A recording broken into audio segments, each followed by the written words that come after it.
This is the part nobody wants to admit. Russia and China didn't abandon Venezuela, they calculated it.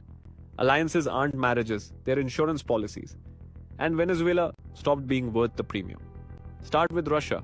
Russia is already bleeding in Ukraine. Men, money, missiles, sanctions. Every ship, every aircraft, every escalation matters now. Opening a second direct confrontation with the United States in the Western Hemisphere? That's not strategy, that's suicide. Venezuela is far. Ukraine is existential. So Moscow did what great was always do when overstretched. It went silent. Now China. China doesn't do emotional loyalty. China does spreadsheets. Beijing's red line isn't Venezuela, it's Taiwan. Every move China makes today is measured against one question. Does this help or hurt Taiwan? Defending Venezuela militarily would have done one thing very clearly, given Washington moral cover to escalate harder in the Pacific. Why hand the US a precedent? Why prove that regime removal is now openly acceptable, right before your own island problem? China already has what it wants from Venezuela: debt leverage, oil access upon tracts, long-term influence. Maduro alive or gone, those papers don't disappear.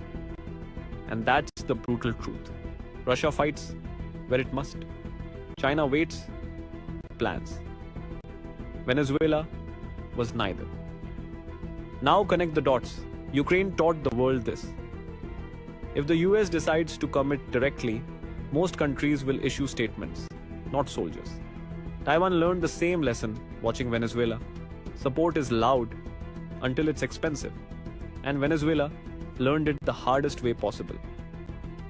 When great powers collide, smaller allies become bargaining chips. This wasn't betrayal, it was hierarchy. Russia didn't intervene because it can't afford another front. China didn't intervene because timing matters more than loyalty. And Venezuela was the message. A reminder to every country sitting between empires. If your value drops, your protection disappears.